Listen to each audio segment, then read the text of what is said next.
6 जूनला आपण सगळ्यांनी पाहिलं, दिल्लीच्या जंतर मंतरवर हजारो लोक आले होते कॉक्रोच जनता पार्टीच्या शांतीपूर्ण आंदोलनासाठी।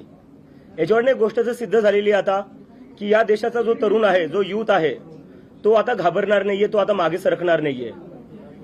नीटच्या परीक्षेत आतापर्यंत 6-7 विद्यार्थ्यांनी आत्महत्या केलेली आहे। सीबीएसईचे जे 17 लाख स्टुडंट्स आहेत त्यांचं फ्युचर अफेक्ट झालेले आहे।